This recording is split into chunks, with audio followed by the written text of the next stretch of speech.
Bienvenue sur Puissants livres oubliés. Aujourd'hui, nous explorons Atteindre tes objectifs de Christian Daha Larsson. Auteur majeur du mouvement New Thought, Christian Daha Larsson a consacré sa vie à l'étude du pouvoir mental, de la concentration et de la transformation personnelle par la pensée disciplinée. À travers cet ouvrage, il ne promet pas des résultats magiques, mais une méthode claire. Clarifier un objectif dominant, structurer son esprit et agir avec constance jusqu'à matérialisation. Ce livre est un rappel puissant que le succès n'est pas accidentel, il est mentalement construit. Cette chaîne, nous décomposons ces principes pour les appliquer concrètement à ta vie et accélérer ta progression. Introduction. La majorité des individus n'atteint jamais ses objectifs, et pourtant, ce n'est ni par manque de talent, ni par manque d'opportunités. Le monde est rempli de personnes intelligentes, capables, parfois même brillantes, qui stagnent pendant des années. Le véritable problème est plus subtil, plus invisible, mais infiniment plus déterminant: l'absence de direction mentale. Dans Atteindre tes objectifs, Christian Daha Larsson explique que l'esprit humain est une force créatrice. Cependant, lorsqu'il n'est pas dirigé consciemment, il devient erratique. Il réagit aux circonstances au lieu de les influencer. Il absorbe les opinions extérieures au lieu d'imposer une vision intérieure. Un esprit non dirigé produit une vie accidentelle.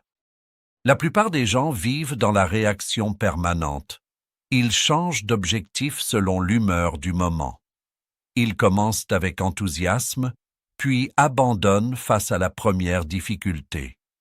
Ils se laissent distraire par les urgences des autres, par les tendances, par les comparaisons.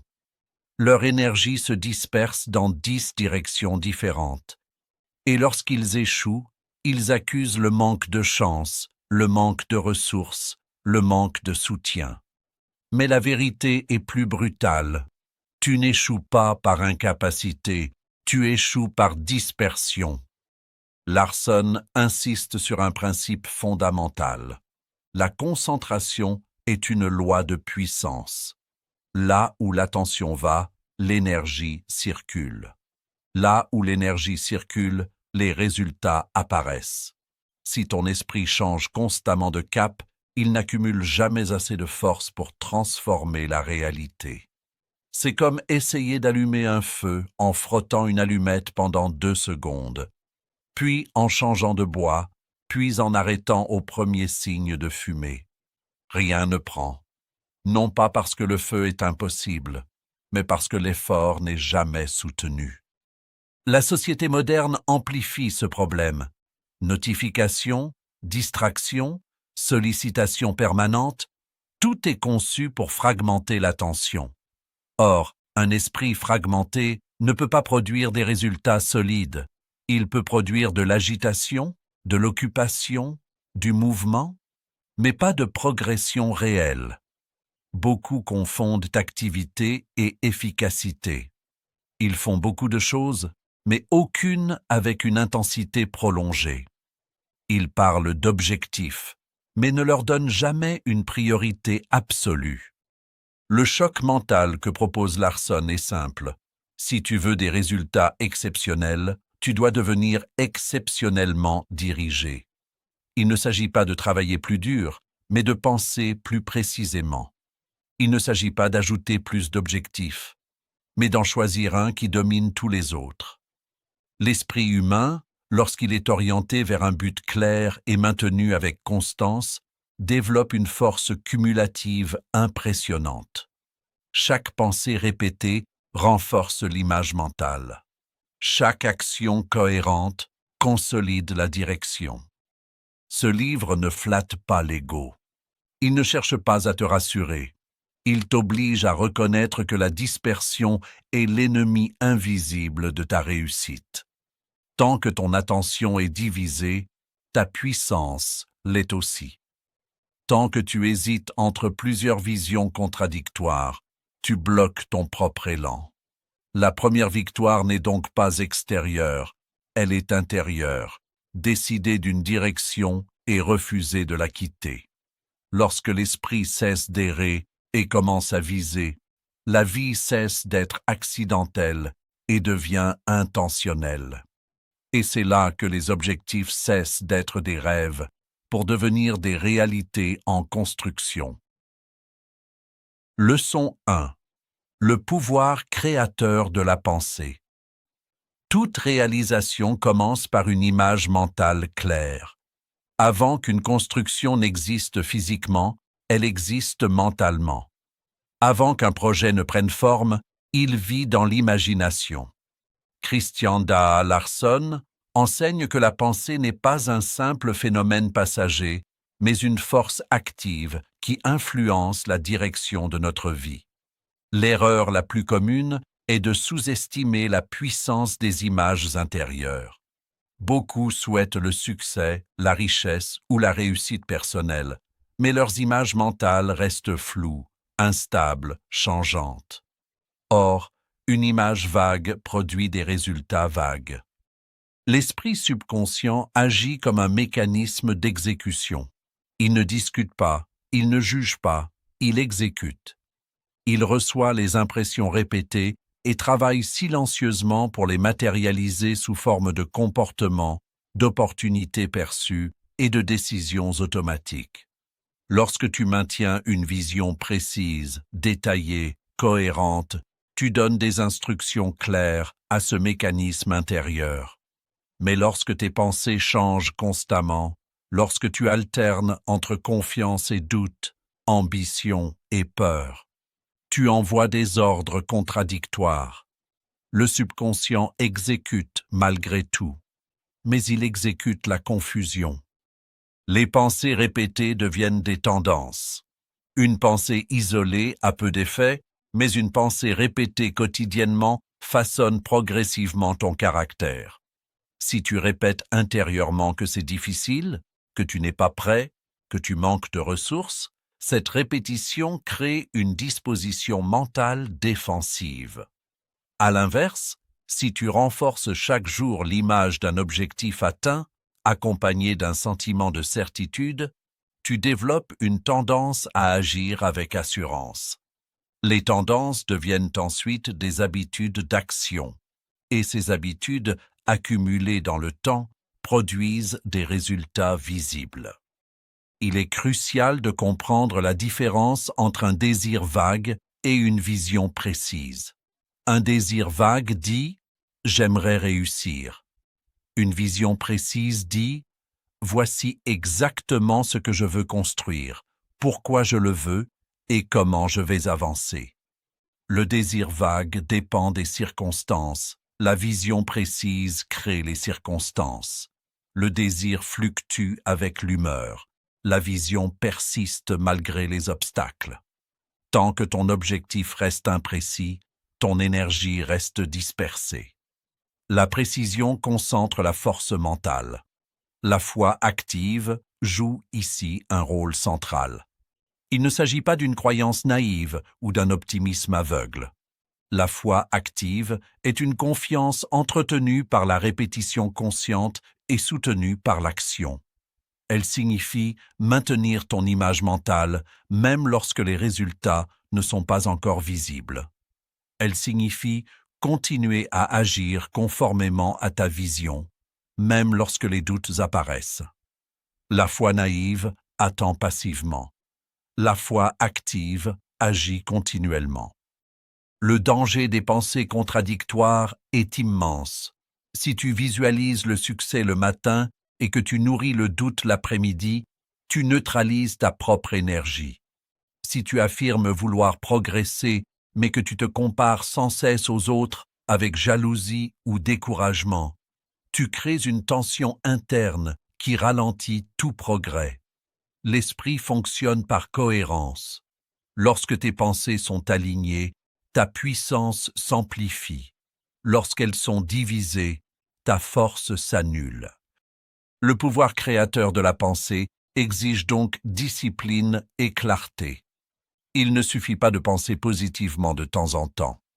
Il faut maintenir une direction mentale stable, répétée et émotionnellement soutenue. Chaque pensée est une graine. Chaque répétition est un arrosage. Et chaque résultat visible est simplement la récolte de ce qui a été entretenu intérieurement pendant des semaines, des mois ou des années. Comprendre cela transforme totalement la manière dont tu abordes tes objectifs. Tu ne cherches plus à forcer la réalité. Tu construis mentalement la réalité jusqu'à ce qu'elle devienne inévitable. Leçon 2. Clarifier un objectif dominant. La majorité des personnes vivent avec plusieurs désirs simultanés, plusieurs ambitions fragmentées, plusieurs directions contradictoires.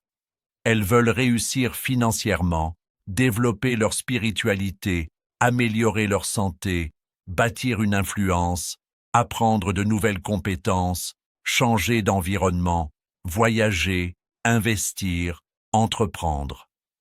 Toutes ces aspirations peuvent être légitimes, mais sans hiérarchie claire, elles deviennent un champ de force opposé. Christian Da Larsson enseigne qu'un esprit puissant n'est pas un esprit rempli d'objectifs, mais un esprit orienté vers un objectif dominant.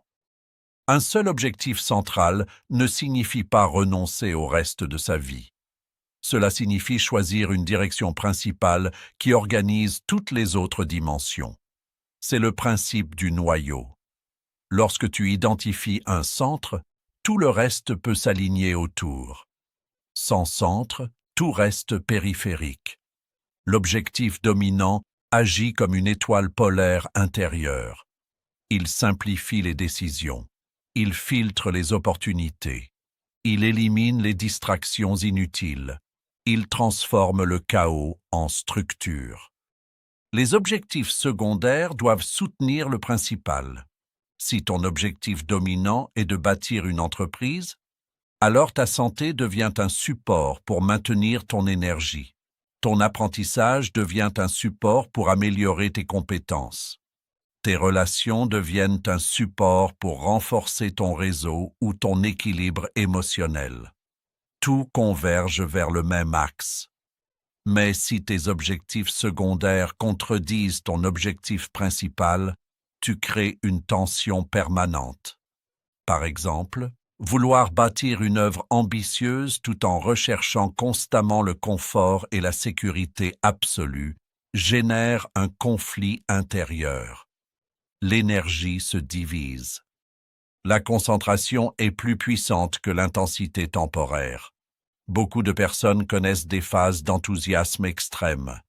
Elles travaillent intensément pendant quelques semaines, puis s'épuisent, doutent, changent d'objectif ou abandonnent.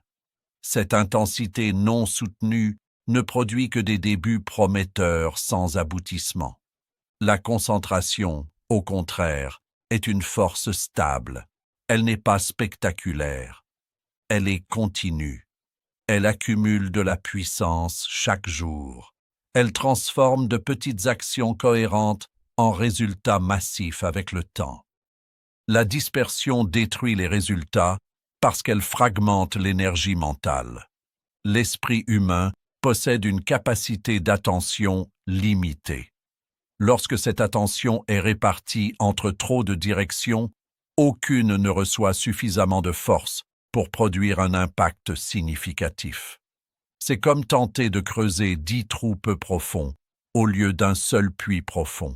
Aucun ne permet d'atteindre l'eau. La dispersion crée l'illusion du mouvement. On se sent occupé, actif, engagé. Mais au fond, il n'y a pas de progression réelle vers une destination précise. La dispersion naît souvent de la peur de manquer une opportunité. On veut tout essayer pour ne rien regretter. Pourtant, vouloir tout garder ouvert empêche d'entrer pleinement dans une voie. L'indécision permanente consomme plus d'énergie que l'engagement. Chaque fois que tu hésites, tu dépenses de la force mentale. Chaque fois que tu changes de cap, tu recommences à zéro. Le véritable progrès exige un engagement prolongé dans une direction choisie. Choisir un objectif aligné avec sa nature est essentiel. Un objectif dominant ne peut pas être simplement emprunté à quelqu'un d'autre. Il ne peut pas être choisi uniquement parce qu'il semble prestigieux ou rentable. Il doit correspondre à tes inclinations profondes, à tes capacités naturelles, à ton tempérament. Lorsque l'objectif est aligné, l'effort devient soutenable. Même dans la difficulté, une motivation profonde subsiste. Lorsque l'objectif est artificiel, chaque obstacle devient un poids insupportable. L'alignement implique une introspection honnête. Qu'est-ce qui t'anime réellement? Quelles activités te donnent de l'énergie au lieu de t'en retirer? Dans quel type d'effort es-tu prêt à persister pendant des années? L'objectif dominant doit être suffisamment important pour justifier les sacrifices nécessaires. Il doit susciter un respect intérieur. Sans cela, la tentation d'abandonner sera constante. La persistance mentale est la clé qui transforme un objectif en réalité. Une fois l'objectif choisi, il faut le maintenir dans l'esprit avec constance. Cela signifie y penser chaque jour. Cela signifie orienter ses décisions en fonction de lui. Cela signifie refuser de laisser les émotions temporaires modifier la direction fondamentale. La persistance mentale ne signifie pas rigidité aveugle. Elle signifie fidélité à une vision choisie consciemment. La plupart des abandons ne sont pas dus à l'impossibilité du but, mais à la fatigue émotionnelle. Lorsque les résultats tardent, le doute apparaît. Lorsque les obstacles surgissent, l'enthousiasme diminue. Sans un engagement mental ferme, l'objectif commence à perdre sa clarté. Il devient flou. Puis il est remplacé par un nouveau projet plus excitant. Ce cycle peut durer des années. On accumule des débuts, mais rarement des accomplissements. Un objectif dominant agit comme une colonne vertébrale psychologique. Il donne une posture intérieure stable. Les revers ne sont plus interprétés comme des échecs définitifs, mais comme des étapes temporaires.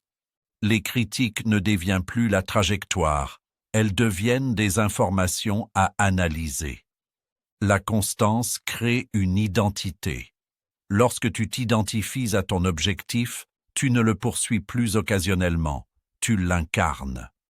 Il est également crucial de comprendre que la concentration réduit l'anxiété. Lorsque tu sais exactement vers quoi tu avances, l'incertitude diminue. Tu n'essaies plus de plaire à tout le monde. Tu n'essaies plus d'être excellent partout simultanément. Tu acceptes de prioriser. Cette priorisation est libératrice. Elle simplifie la vie. Elle élimine les conflits internes inutiles. L'objectif dominant devient un filtre puissant. Face à une nouvelle opportunité, tu te demandes, est-ce que cela renforce ma direction principale ou l'affaiblit? Si cela renforce, tu l'acceptes. Si cela détourne, tu déclines. Cette capacité à dire non est essentielle. Beaucoup de personnes échouent, non pas parce qu'elles manquent d'opportunités, mais parce qu'elles acceptent trop d'engagements qui ne servent pas à leur vision centrale. La concentration prolongée développe également une compétence profonde. Lorsque tu consacres des années à un domaine précis, tu accumules une expérience que la dispersion rend impossible. Tu développes une compréhension subtile, une maîtrise que l'intensité courte ne peut pas produire. Cette profondeur crée un avantage réel. Clarifier un objectif dominant exige du courage. Cela implique de renoncer temporairement à certaines possibilités. Cela implique d'accepter que tu ne peux pas tout faire en même temps. Mais ce renoncement n'est pas une perte, c'est un investissement. En concentrant ton énergie sur une direction, tu multiplies tes chances de réussite. Un esprit dirigé vers un objectif central devient magnétique. Il attire les ressources pertinentes. Il reconnaît les opportunités cohérentes. Il développe une confiance stable. Cette confiance ne vient pas de l'arrogance, mais de la cohérence. Lorsque tes pensées, tes décisions et tes actions convergent vers un même but, tu ressens une puissance intérieure particulière. L'essentiel n'est pas de choisir parfaitement du premier coup. L'essentiel est de choisir consciemment, puis de persister suffisamment longtemps pour donner à ton engagement une chance réelle de produire des résultats. La concentration transforme l'énergie en impact. La dispersion transforme l'énergie en agitation. Entre les deux, la différence est immense. Lorsque tu clarifies un objectif dominant et que tu organises ta vie autour de lui, tu passes d'une existence réactive à une existence intentionnelle. C'est à ce moment précis que tes efforts cessent d'être fragmentés et commencent à construire quelque chose de solide, durable et significatif. Leçon 3. La discipline intérieure. La réussite durable ne dépend pas seulement d'un objectif clair, mais de la capacité à maintenir une stabilité intérieure face aux fluctuations extérieures. Christian Da Larsson insiste sur un principe fondamental. Celui qui ne se gouverne pas intérieurement sera gouverné par les circonstances.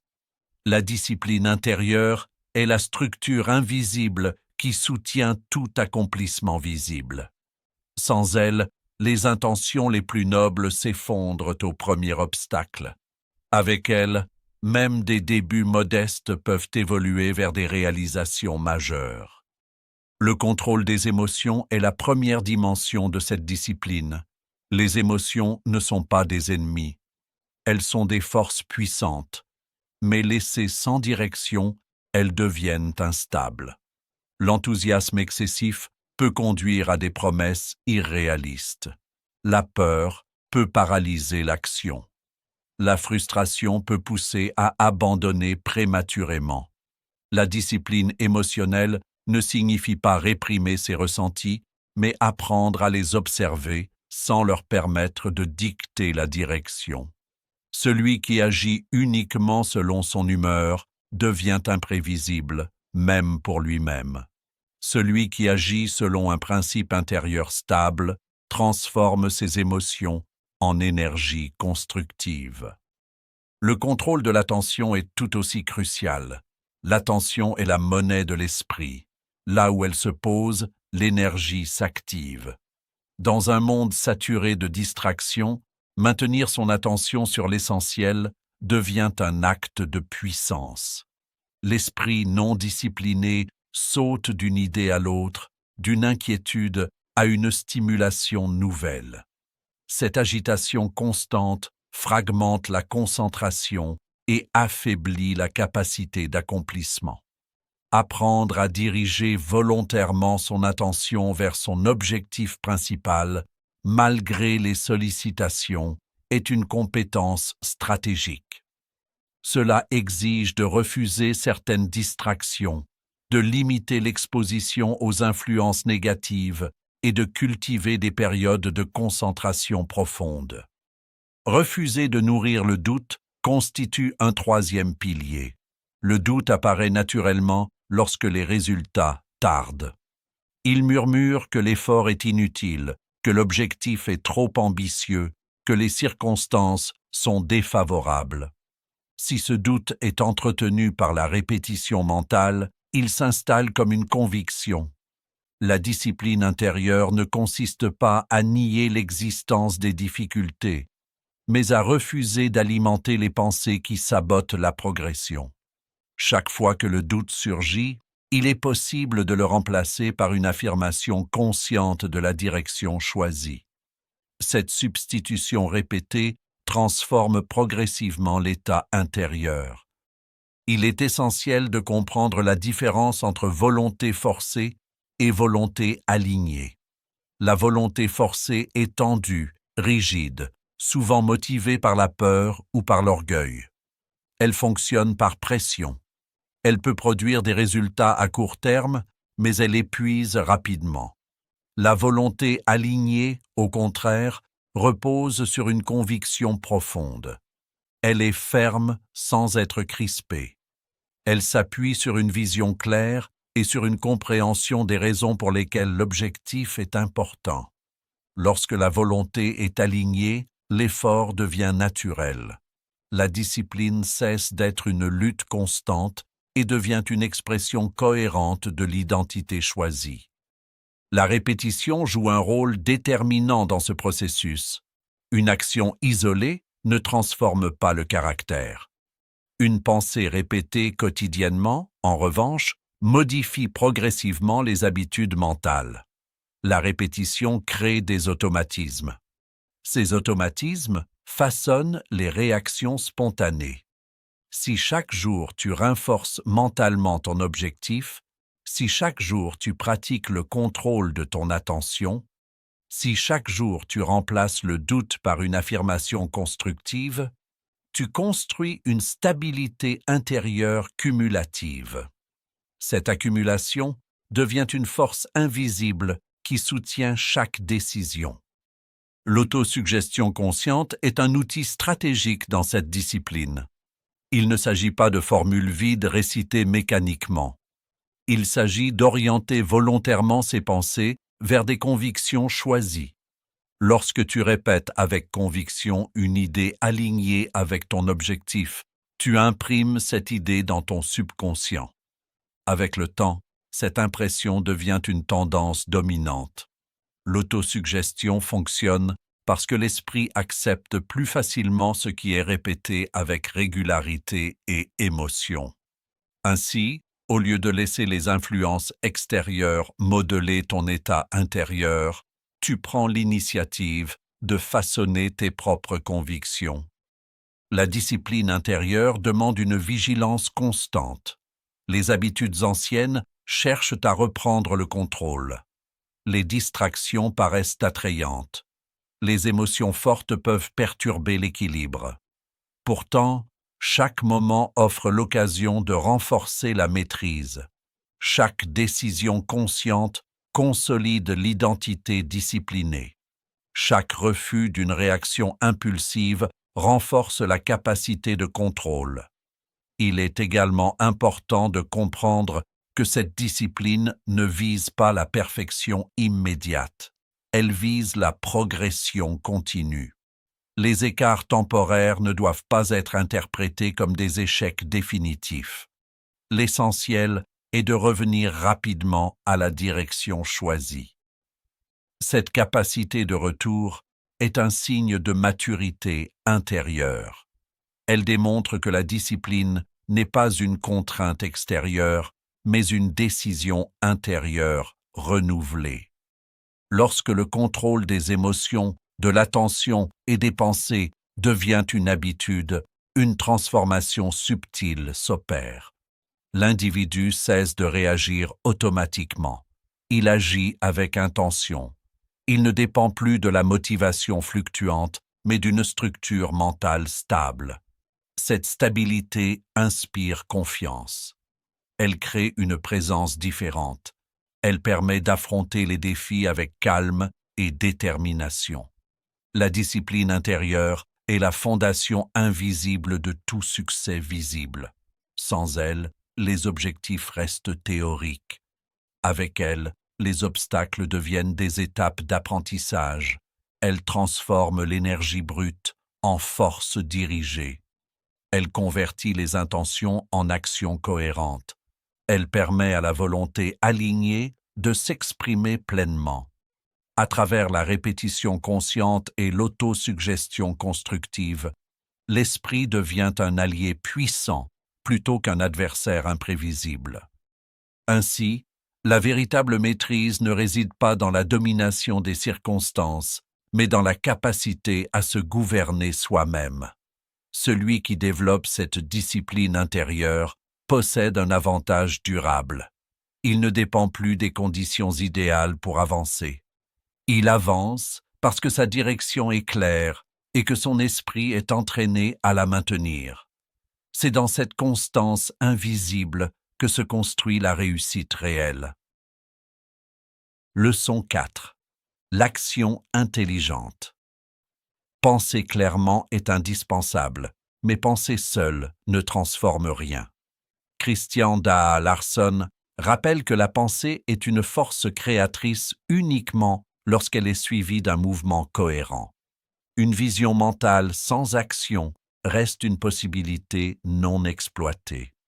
L'esprit peut dessiner des plans ambitieux, imaginer des réussites impressionnantes, ressentir une conviction intense, mais sans traduction concrète dans le comportement quotidien, ces images se dissipent. L'action intelligente est le pont entre l'invisible et le visible. Elle donne un corps à l'intention. La pensée seule ne suffit pas parce que le monde matériel répond à l'engagement réel. Penser à la discipline ne développe pas la compétence. Imaginer la réussite ne bâtit pas l'entreprise. Désirer une transformation ne modifie pas les habitudes.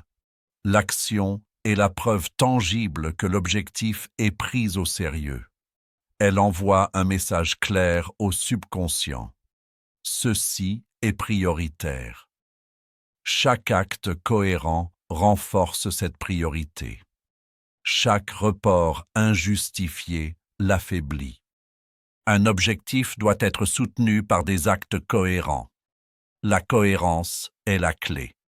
Une action isolée, motivée par un élan temporaire, ne produit que des résultats superficiels.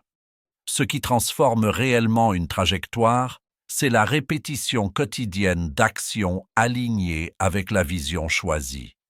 Même de petites actions, lorsqu'elles sont répétées avec constance, accumulent une force considérable. La cohérence crée un effet cumulatif. Elle construit une réputation intérieure de fiabilité. On commence à se faire confiance parce que l'on observe ses propres engagements respectés. L'action crée la confiance. Beaucoup attendent d'être confiants pour agir. En réalité, la confiance naît de l'action répétée. Chaque fois que tu fais ce que tu as décidé de faire, même lorsque c'est inconfortable, tu renforces ton identité de personne disciplinée. La confiance n'est pas un état magique qui apparaît avant l'effort. Elle est la conséquence d'efforts maintenus malgré l'incertitude.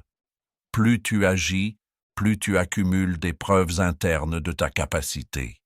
Ces preuves deviennent une base solide pour avancer plus loin.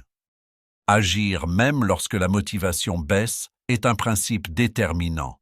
La motivation est fluctuante. Elle dépend de l'humeur, de l'énergie, des circonstances. Si tu conditionnes ton action à ton niveau de motivation, tu seras irrégulier.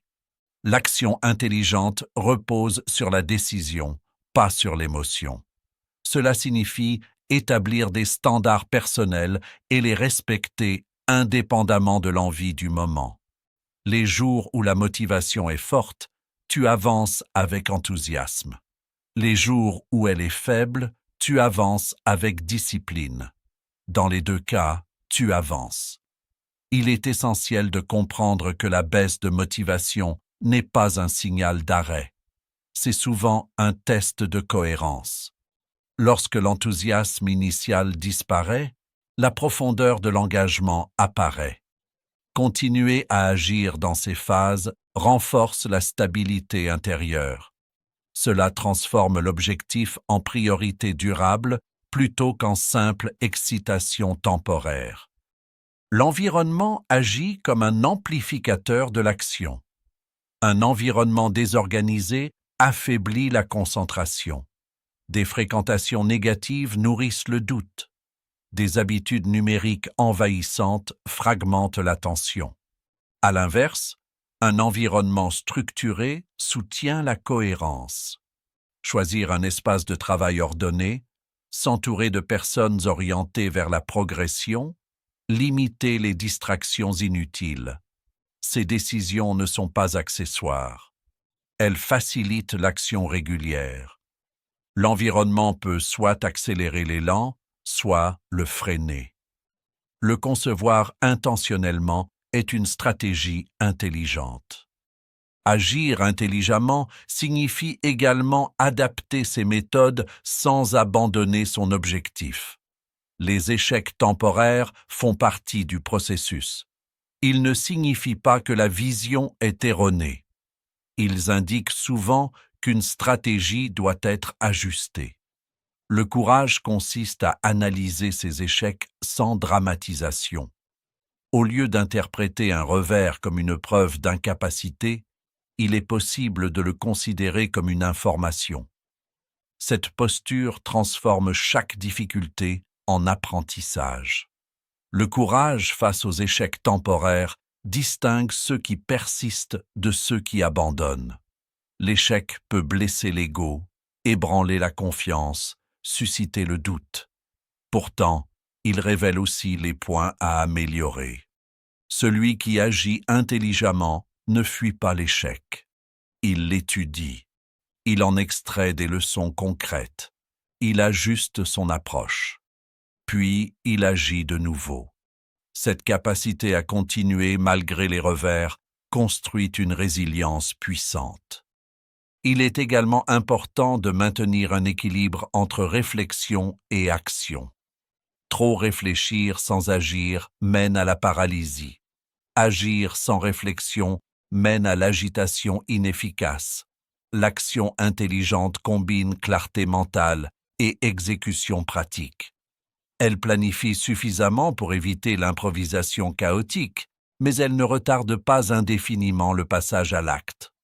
Elle comprend que la perfection initiale n'est pas nécessaire. L'amélioration se fait en cours de route.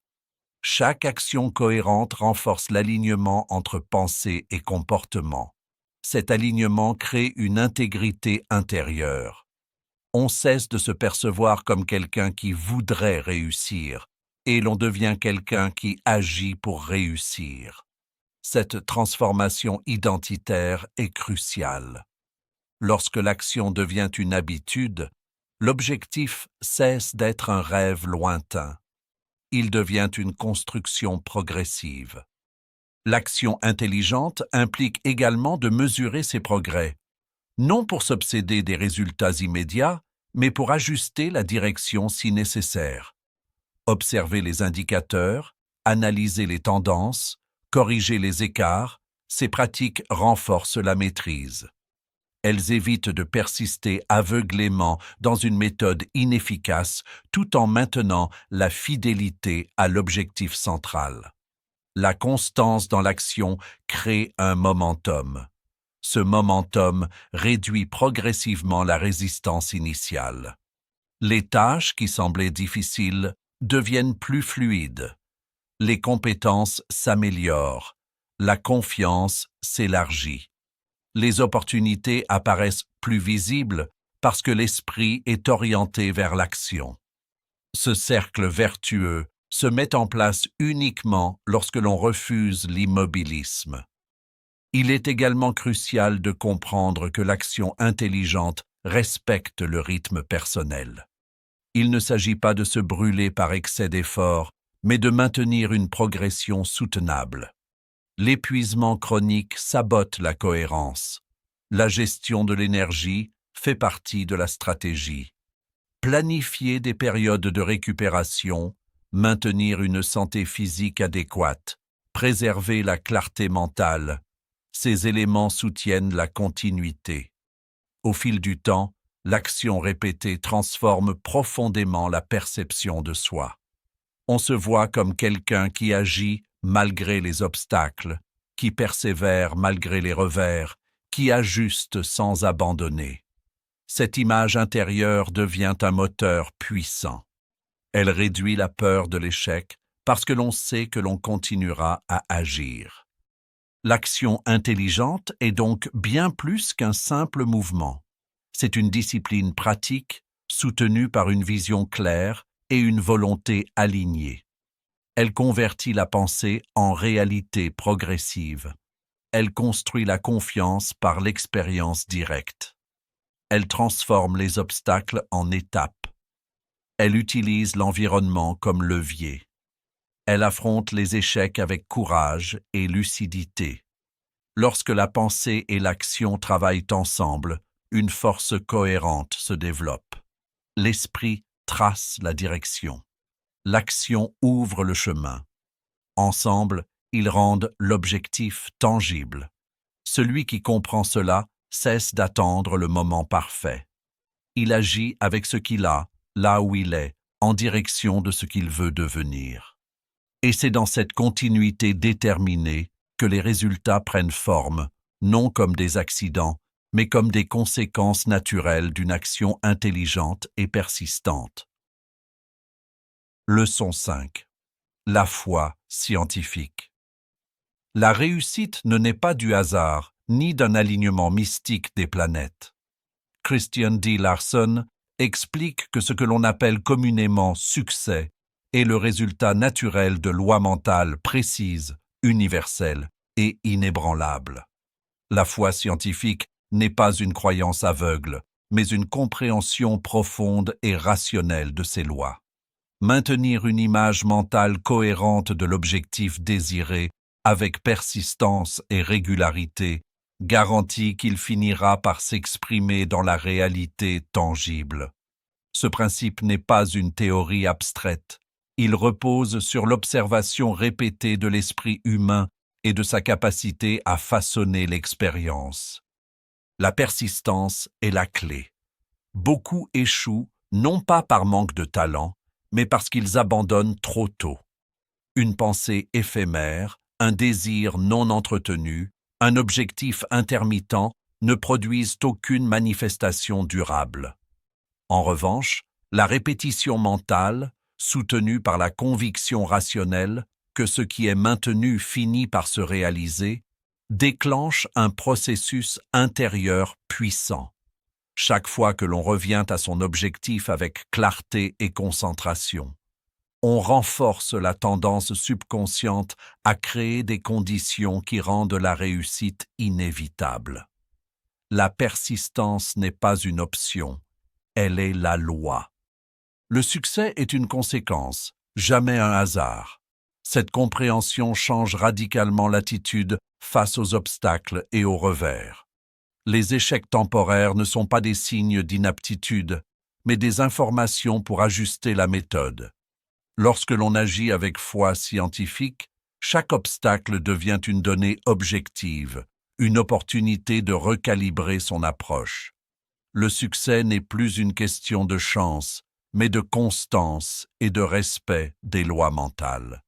Cette perspective supprime l'anxiété, la peur et l'incertitude, car on sait que l'action alignée avec la pensée persévérante produit toujours un résultat. Reprogrammer le subconscient est une étape essentielle. Beaucoup d'individus accumulent des croyances limitantes, souvent inconscientes, qui sabotent la réalisation de leurs objectifs. La foi scientifique consiste à remplacer ces schémas automatiques par des affirmations de persistance et de réussite. Chaque pensée répétée, chaque visualisation claire, chaque autosuggestion consciente contribue à créer un réseau de croyances qui soutient activement l'objectif. Cette reprogrammation transforme le subconscient d'un obstacle invisible en un allié puissant. Supprimer l'habitude d'échouer est également crucial. L'échec répété engendre un état mental défaitiste qui conditionne l'esprit à anticiper l'insuccès. Larson insiste sur l'importance d'interrompre ces cycles mentaux. Observer les pensées limitantes, les remplacer par des convictions rationnelles et maintenir la concentration sur la réussite. Ce processus transforme l'identité de l'individu. Il cesse de se voir comme quelqu'un qui échoue inévitablement et commence à se percevoir comme un créateur conscient de ses résultats. Construire une identité de réussite va au-delà de l'objectif immédiat. Il ne s'agit pas seulement d'obtenir un résultat spécifique, mais de devenir quelqu'un qui agit et pense systématiquement selon les principes de succès. Chaque décision, chaque action, chaque habitude devient un reflet de cette identité renouvelée. Cette transformation intérieure est la véritable source du succès durable. La foi scientifique implique également de comprendre que l'esprit est causal, pas réactif. Il ne subit pas les circonstances, il les façonne. Ce que l'on entretient mentalement attire des conditions correspondantes. L'action n'est pas simplement physique, elle est la traduction de l'état intérieur. Maintenir une pensée claire, une visualisation précise et une persistance constante alignent les conditions extérieures avec l'objectif désiré. Cette approche rationalise le succès et le rend accessible à tous ceux qui sont prêts à comprendre et appliquer ses lois. Elle élimine le besoin de croire en des forces externes ou des miracles. Tout repose sur la structure mentale et la discipline intérieure. L'individu devient son propre moteur de réussite. Ainsi, la foi scientifique de Larson n'est ni mystique ni émotionnelle. Elle est pragmatique, méthodique et puissante. Elle transforme l'individu en un architecte conscient de sa vie. Maintenir un objectif mental clair, persévérer malgré les obstacles, reprogrammer le subconscient, supprimer les habitudes limitantes et incarner l'identité de réussite. Voilà les étapes pour que la pensée devienne réalité.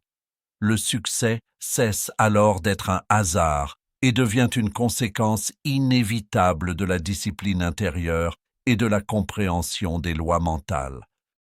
La loi mentale n'échoue jamais. Ceux qui la comprennent et l'appliquent avec constance expérimentent le succès comme une extension naturelle de leur pensée.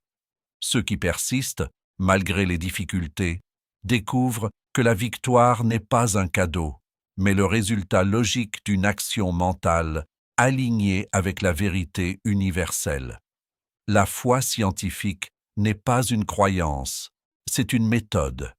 Et cette méthode transforme la vie de manière irréversible.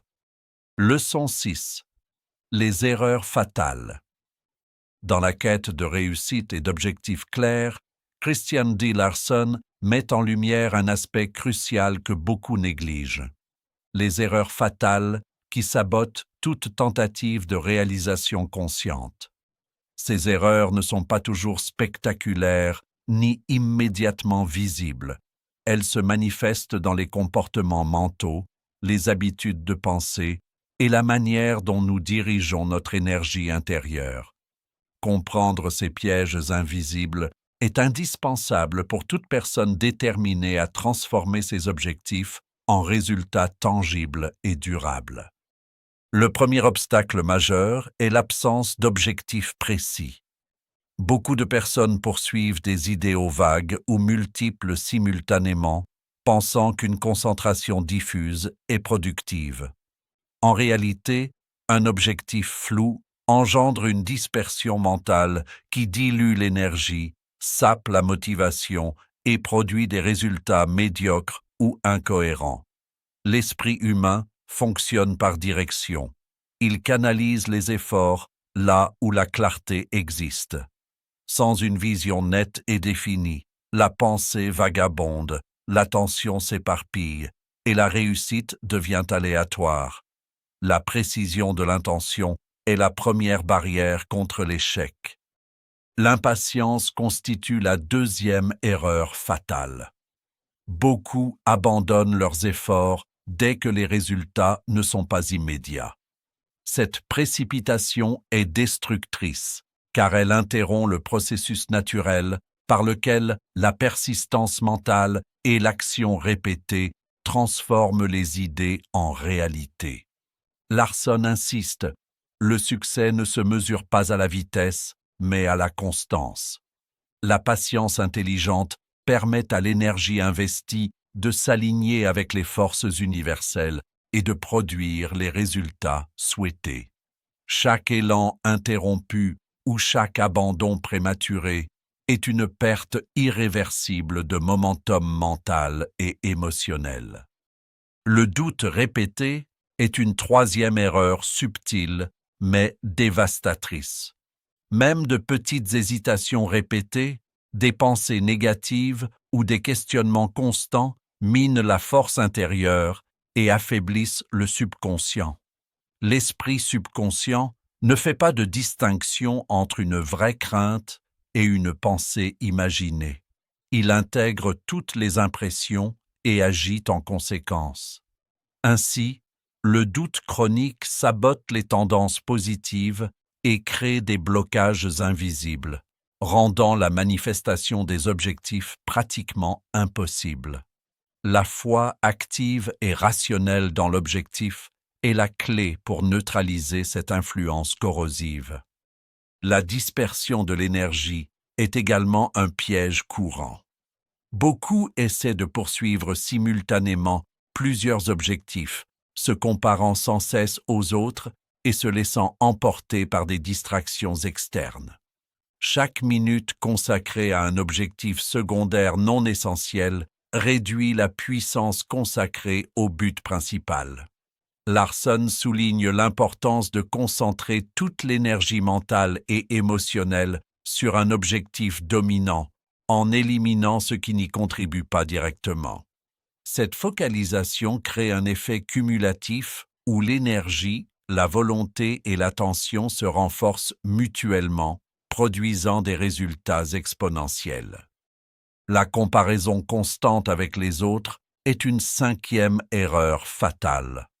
Observer le succès d'autrui peut générer inspiration, mais lorsqu'elle se transforme en jalousie, en doute ou en sentiment d'infériorité, elle devient paralysante.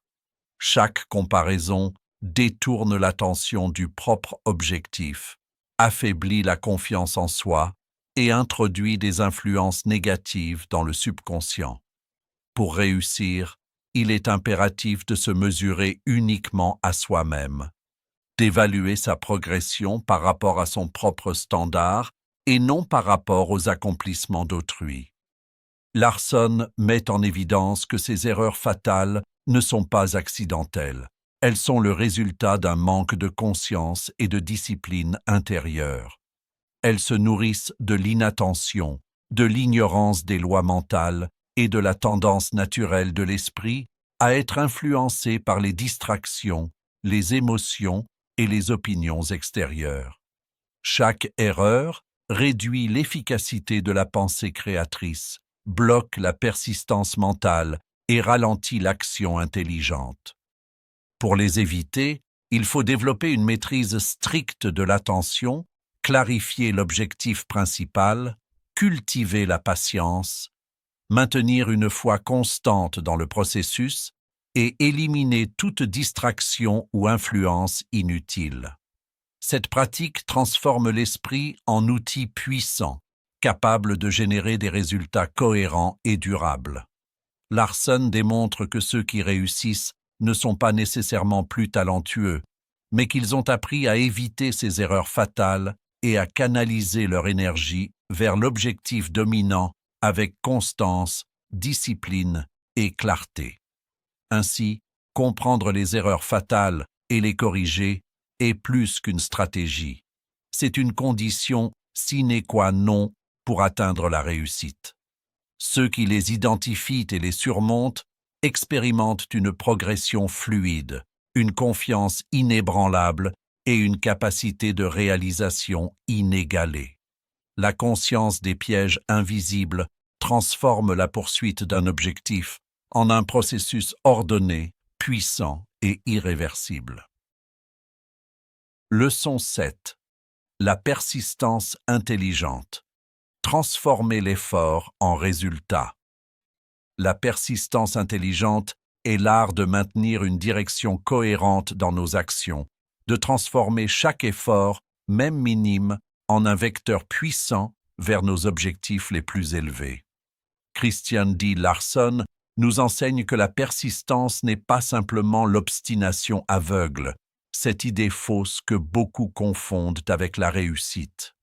La persistance, au sens véritable, consiste à allier concentration, foi et action, en veillant à ce que chaque mouvement de notre esprit, chaque pensée et chaque décision s'aligne avec l'objectif central que nous avons choisi. L'erreur de la majorité est d'agir sporadiquement, de se disperser, de réagir à chaque circonstance extérieure plutôt que d'agir avec constance et intelligence. La persistance intelligente, en revanche, n'est jamais un acte mécanique. C'est un rythme intérieur où chaque action est orientée, réfléchie et soutenue par une vision mentale claire. Lorsque nous définissons un objectif dominant, nous créons une direction pour notre esprit. Mais sans persistance, cette direction reste théorique. Elle n'engendre aucun résultat tangible. Larson souligne que la persistance n'est pas simplement de continuer à faire la même chose. Elle consiste à observer les résultats, à ajuster nos actions, à corriger nos erreurs, tout en conservant le cap fixé par notre objectif. La plupart abandonnent à la première difficulté, persuadés qu'un obstacle est la preuve de leur incapacité. La persistance intelligente nous enseigne le contraire. Chaque obstacle est un indicateur, un guide, un signal pour réévaluer notre méthode sans remettre en question la vision centrale. L'effort répété, lorsqu'il est aligné et réfléchi, crée un momentum mental et subconscient, une force invisible qui façonne la réalité autour de nous. Cette répétition consciente transforme la pensée en habitude, l'habitude en compétence et la compétence en résultat concret. Larson insiste sur l'importance de la qualité de l'effort. L'action seule n'est pas suffisante. La persistance intelligente exige que chaque mouvement, chaque décision, chaque pensée soit orientée vers l'objectif principal. Il ne s'agit pas de multiplier les tentatives aveugles, mais de maximiser l'efficacité de chaque action. Lorsque nous appliquons cette discipline, nous constatons que le temps devient notre allié et non un ennemi. Chaque jour, chaque instant où nous nous concentrons sur l'essentiel, ajoute à un capital invisible qui, accumulé, produit des résultats exponentiels.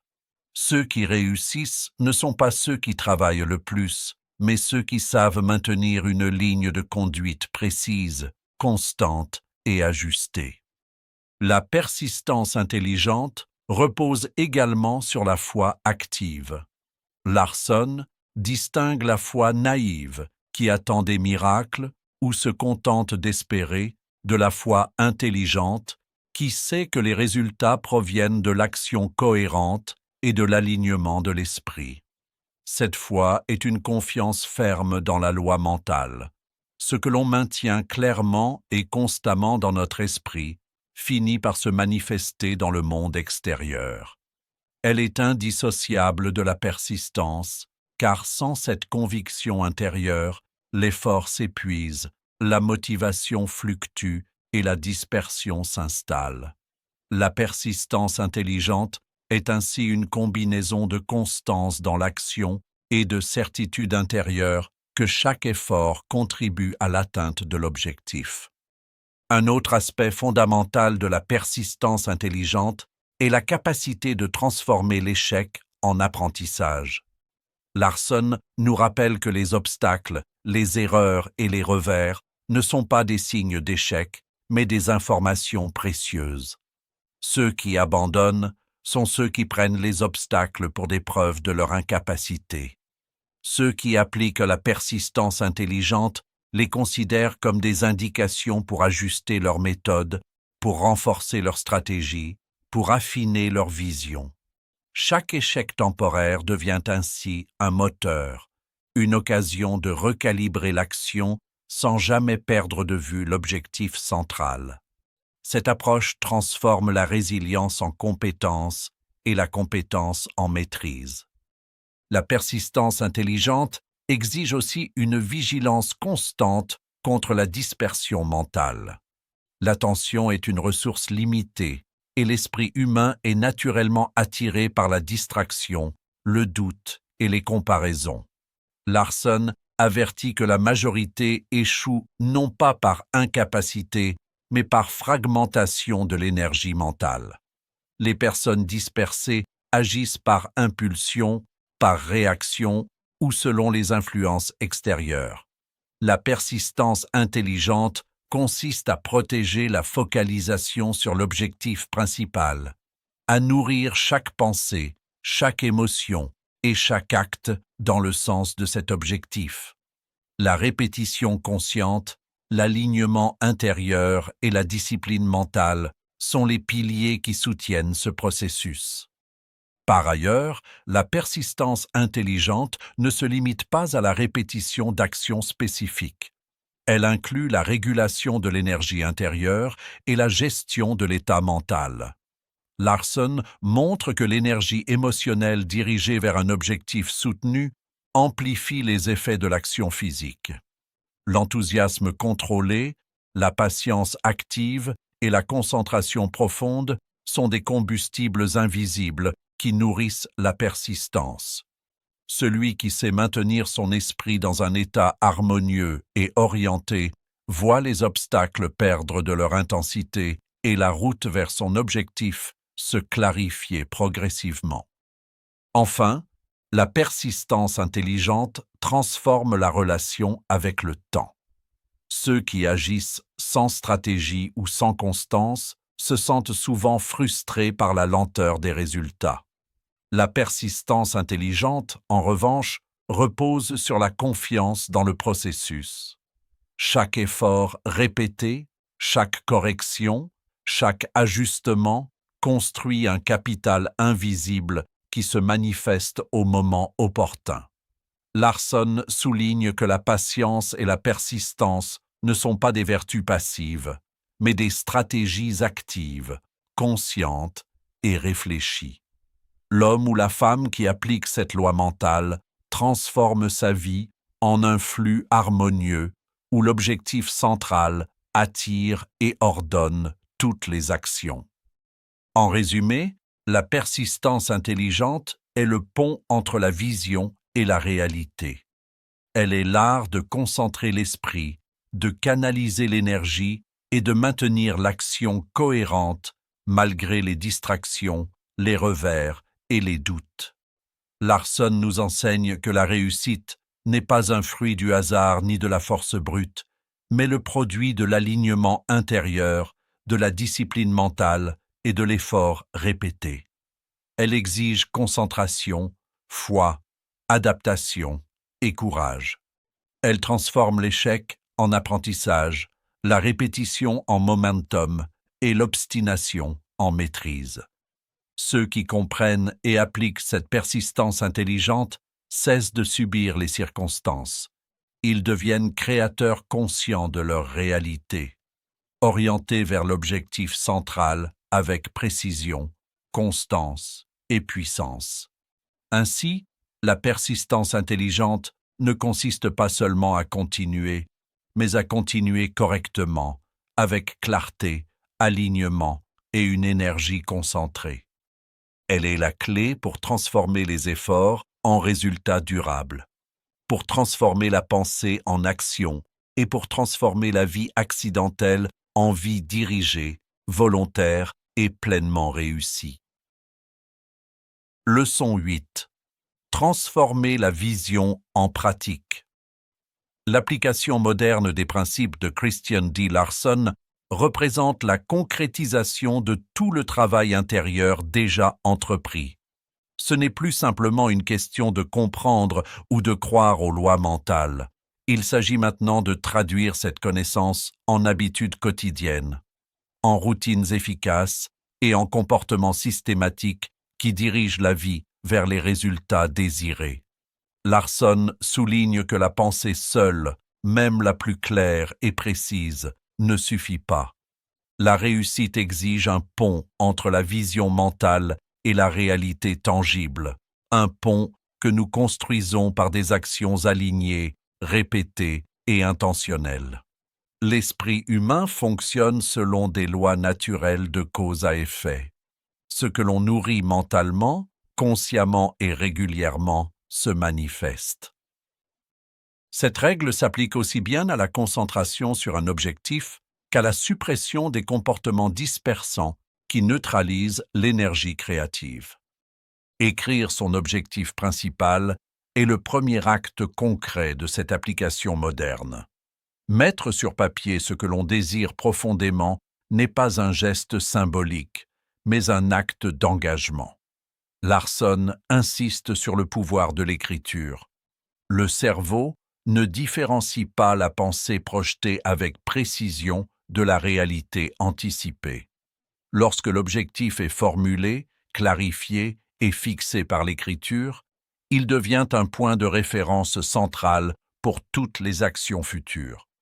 Il sert de boussole intérieure, un centre vers lequel chaque effort, chaque pensée et chaque décision convergent.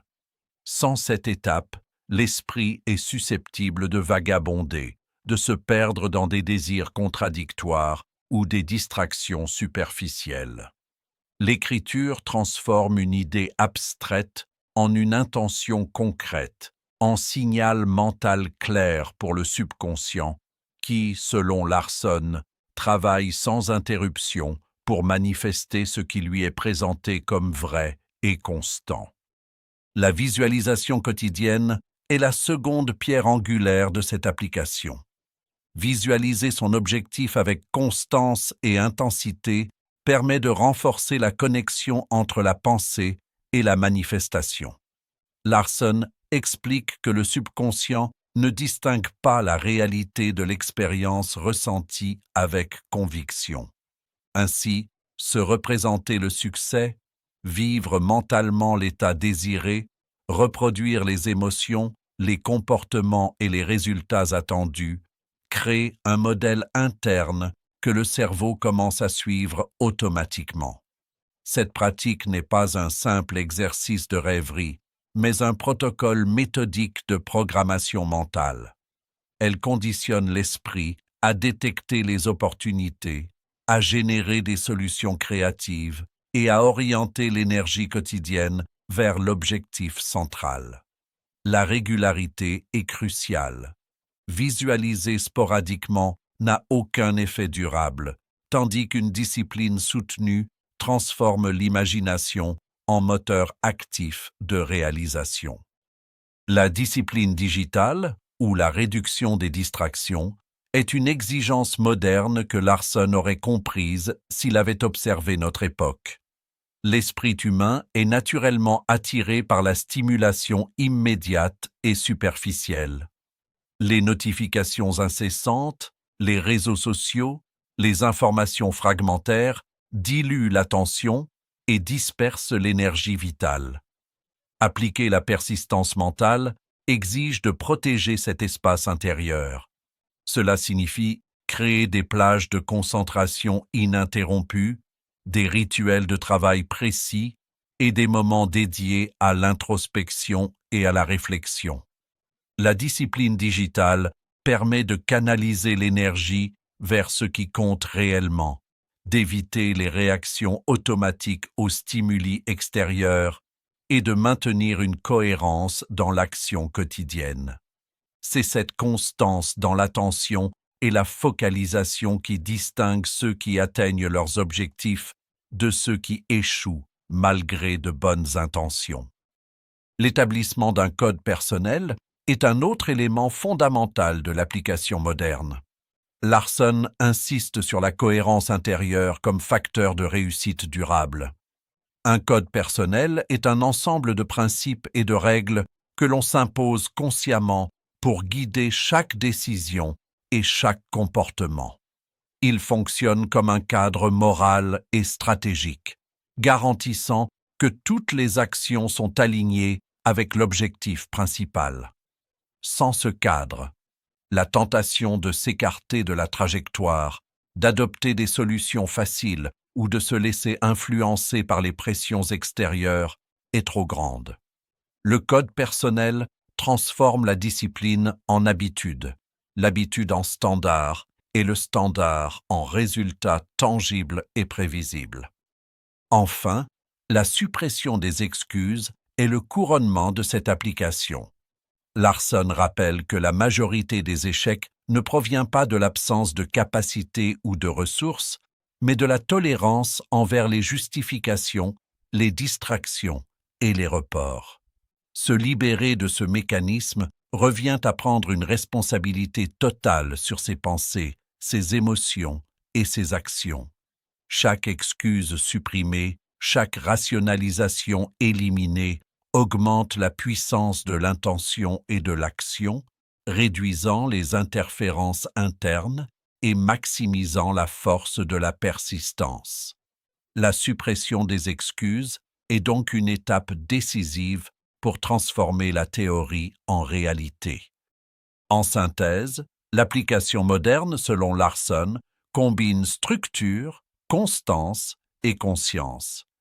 Écrire son objectif principal fixe la direction, la visualisation quotidienne conditionne le subconscient, la discipline digitale protège l'attention, le code personnel assure la cohérence et la suppression des excuses libère l'énergie pour l'action réelle. Ces 5 pratiques, lorsqu'elles sont appliquées avec rigueur, transforment une idée mentale en succès concret et durable. Elles représentent l'ultime étape pour que la pensée dirigée devienne une vie dirigée et que la réussite, attendue ou désirée, ne soit plus un hasard, mais la conséquence naturelle d'une application mentale cohérente, précise et puissante. En appliquant les principes de Christian D. Larsson, il devient clair que la réussite n'est jamais le fruit du hasard ni de la chance. Chaque réalisation commence par une pensée précise, une vision claire et un engagement intérieur total. La puissance mentale, lorsqu'elle est dirigée avec constance, discipline et conscience, crée un pont solide entre l'idée et la manifestation. Ceux qui échouent le font rarement par manque de capacité, mais parce qu'ils dispersent leur attention, tolèrent les excuses et négligent de nourrir leur esprit avec une concentration persistante. Larsson nous rappelle que l'esprit fonctionne selon des lois immuables. Ce que l'on entretient mentalement se reflète nécessairement dans la vie extérieure. Écrire son objectif principal, le visualiser quotidiennement, réduire les distractions, s'imposer un code personnel et éliminer toutes les excuses sont autant d'outils concrets qui transforment la théorie en pratique. Ce n'est pas une magie abstraite, ni une foi aveugle. C'est une science de l'action mentale appliquée avec rigueur. La discipline mentale n'est pas un sacrifice, mais une structure qui protège l'énergie, maximise l'attention et transforme la constance en résultats tangibles. Chaque geste aligné, chaque pensée répétée avec clarté devient un levier puissant pour réaliser ce que l'on se propose. Au-delà des techniques, Larsson transmet un principe profond. La responsabilité personnelle est la clé de toute réussite durable. L'extérieur ne dicte pas le succès, il reflète l'état intérieur. Comprendre cela libère de l'illusion du hasard et de la dépendance à des circonstances extérieures. La vie cesse alors d'être accidentelle pour devenir une construction consciente, chaque jour, chaque décision servant l'objectif central. Atteindre ces objectifs n'est pas un privilège réservé à quelques élus, mais l'aboutissement logique d'un esprit dirigé avec rigueur et conscience. Ceux qui pratiquent cette méthode de façon constante cessent de subir la vie, cessent de compter sur la chance et commencent à créer des résultats tangibles et durables. La réussite devient alors une conséquence naturelle de la clarté, de la persistance et de l'application cohérente de la loi mentale. Christian D. Larsson nous laisse ce message final. Celui qui dirige consciemment son esprit ne se perd plus dans le chaos extérieur. Il construit sa vie selon sa volonté véritable, et chaque objectif atteint devient la preuve tangible de sa maîtrise intérieure.